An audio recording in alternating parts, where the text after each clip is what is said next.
అందరికీ నమస్కారం అండి. ఈరోజు ఈ వీడియోలో మనకి 2025 సంవత్సరంలో వైకుంఠ ఏకాదశి లేదా ముక్కోటి ఏకాదశి ఎప్పుడు వచ్చింది, ఏకాదశి తిథి ఎప్పటి నుండి ప్రారంభమై ఎప్పటితో ముగుస్తుంది, ఉపవాసం మనం ఎప్పుడు ఉండాలి, ఇంకా పూజా సమయాల గురించి, ఇంకా ఉపవాసం ఏ రోజున విరమణ చేసుకోవాలి, జాగరణ ఎప్పుడు ఉండాలి, ఉత్తర ద్వార దర్శన సమయాలు అన్నీ కూడా నేను ఈ వీడియోలో అయితే మీకు క్లియర్గా చెప్తానండి. అందుకని వీడియోని ఎవరు కూడా ఎక్కడ కూడా స్కిప్ చేయకుండా చివరి వరకు అయితే చూడండి. అలాగే మన ఛానల్ని ఎవరైనా ఫస్ట్ టైం చూస్తూ ఉంటే ప్లీజ్ తప్పకుండా అయితే సబ్స్క్రైబ్ చేసుకోండి. ఉత్తర ద్వార దర్శనం అనగానే మనకి గుర్తు వచ్చేది ముక్కోటి ఏకాదశి పర్వదినం. దీనినే మనం వైకుంఠ ఏకాదశి అని కూడా పిలుస్తూ ఉంటాము. శేషతల్పంపై శయనించే ఆ శ్రీమన్నారాయణ్ణి దర్శించుకోవడానికి ముక్కోటి దేవతలు ఈ రోజునే వైకుంఠానికి చేరుకుని స్వామివారిని దర్శించుకుంటారని, అందుకే దీనిని వైకుంఠ ఏకాదశి అని పిలుస్తారు. ఈ రోజున ఆ శ్రీ మహావిష్ణువు గరుడ వాహనంపై 3 కోట్ల మంది దేవతలతో కలిసి భూమిపైకి దిగి వచ్చి భక్తులకు దర్శనమిస్తారు.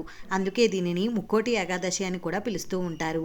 అందుకని ఈ రోజున వైష్ణవ దేవాలయాల్లో వైకుంఠ వాకిళ్లు తెరుచుకుని ఉంటాయని, ఈ రోజు ఎవరైతే ఆ స్వామివారిని ఉత్తర ద్వారం గుండా వెళ్లి దర్శించుకుంటారో వారికి వైకుంఠ ప్రాప్తి కలుగుతుందని, అనంత పుణ్యం కలుగుతుందని, ఇంకా జన్మ జన్మలలో చేసిన పాపాలు అన్నీ తొలగి పుణ్యలోకాలు ప్రాప్తిస్తాయని, అఖండ ఐశ్వర్యం కలుగుతుందని మనకి పురాణాల్లో అయితే చెప్పబడుతుంది. ఈ ఒక్క ఏకాదశి చేస్తే కోటి పుణ్యాలు చేసిన ఫలితం లభిస్తుందని, అందుకే ఈ ఏకాదశిని కోటి పుణ్యాలకు సాటి ఈ ఏకాదశి అని కూడా అంటూ ఉంటారు. అంతేకాకుండా ఈ ఒక్క ఏకాదశి చేస్తే సంవత్సరంలో వచ్చే 24 ఏకాదశులు చేసిన పుణ్య ఫలితం కూడా దక్కుతుందని అంటారు. ఇంతటి విశేషత కలిగినదే ఈ ముక్కోటి ఏకాదశి పర్వదినం. అయితే మనకి 2025 సంవత్సరంలో ఈ ముక్కోటి ఏకాదశి పండుగ ఎప్పుడు వచ్చింది అనేది ఇప్పుడైతే తెలుసుకుందామండి. మనకి ప్రతి సంవత్సరము కూడా ఈ ముక్కోటి ఏకాదశి పర్వదినం సూర్యుడు ఉత్తరాయణంలోకి ప్రవేశించే ముందు వచ్చే ధనుర్మాసంలో వచ్చే శుద్ధ ఏకాదశిని వైకుంఠ ఏకాదశి లేదా ముక్కోటి ఏకాదశిగా పిలుస్తూ ఉంటాము.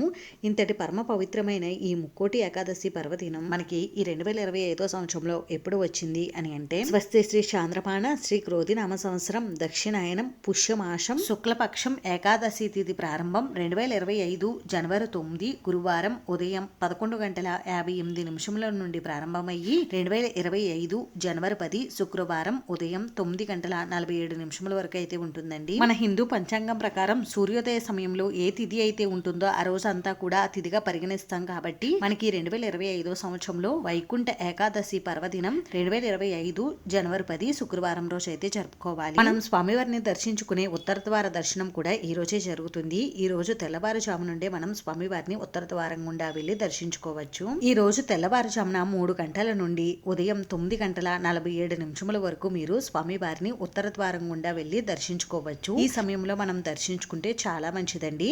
ఏకాదశి తిథి ఉన్న సమయంలో స్వామివారిని దర్శించుకుంటే చాలా మంచిదండి. ఒకవేళ మీకు ఎవరికైనా ఈ సమయాల్లో స్వామివారి దర్శనం చేసుకోవడం కుదరకపోతే ఈ రోజు అంతా కూడా మనకి వైకుంఠ వాకిళ్లు తెరిచే ఉంటాయండి. ఈ రోజు అంతా కూడా మనం ఆ స్వామివారిని వైకుంఠ ద్వారం గుండా వెళ్లి దర్శించుకోవచ్చు. ఇంకా అలాగే ఈ రోజున మనం స్వామివారికి ఇంట్లో కూడా పూజ నిర్వహించుకోవాలండి. మనం స్వామివారికి పూజను ఎప్పుడు నిర్వహించుకోవాలి అని అంటే, తెల్లవారుజామున 4:06 నుండి ఉదయం 8:24 లోపు మీరు ఇంట్లో పూజ అయితే నిర్వహించుకోవచ్చండి. ఒకవేళ ఈ సమయంలో పూజ చేసుకోవడం కుదరలేని వారు మళ్ళీ తిరిగి పూజను ఉదయం 9:13 నుండి 9:47 లోపు చేసుకోవచ్చు. ఇంకా ఈ ఏకాదశికి ఉపవాసం ఏ రోజు ఉండాలి అని అంటే 2025 జనవరి 10 శుక్రవారం రోజు మనం ఉపవాసం అయితే ఉండాలండి. ఈ రోజు రోజంతా కూడా ఉపవాసం ఉండాలి. ఇంకా ఇలా ఉపవాసం ఉన్నప్పుడు మనం ఉపవాస విరమణ ఎప్పుడు చేయాలి అని అంటే, మనకి ద్వాదశి గడియలు ముగియకుండానే మనం ఉపవాస దీక్షను అయితే విరమించుకోవాలండి. అయితే మనకి ద్వాదశి గడియలు ఎప్పటి నుండి ప్రారంభమై ఎప్పటితో ముగుస్తున్నాయి అని అంటే,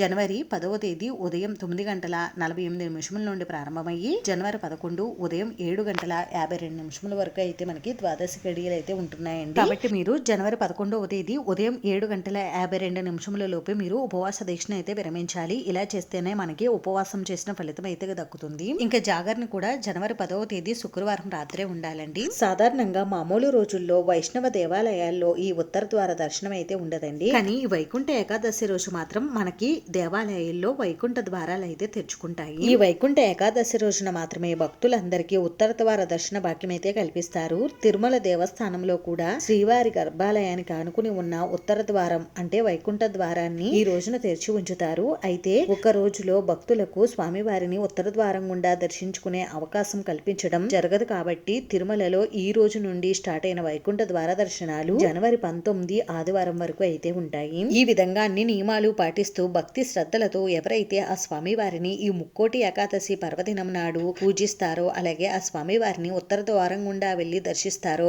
వారికి మరుజన్మ ఉండదని, మోక్షప్రాప్తి కలుగుతుందని, ఇంకా అనంతమైనటువంటి పుణ్యం కలుగుతుందని, కార్యసిద్ధి కలుగుతుందని మనకి పురాణాలు అయితే చెప్తున్నాయండి. ఇంకా ఈ ముక్కోటి ఏకాదశి రోజున స్వామివారికి పూజ ఏ విధంగా చేయాలి అనేది నేను నెక్స్ట్ వీడియోలో అయితే మీకు షేర్ చేస్తానండి. అందుకని మన ఛానల్ని తప్పకుండా అయితే సబ్స్క్రైబ్ చేసుకోండి. అంతేనండి, చూసారు కదా, ఈ వీడియో మీకు నచ్చితే ప్లీజ్ లైక్ చేసి, షేర్ చేసి, సబ్స్క్రైబ్ చేసుకోండి. Thanks for watching.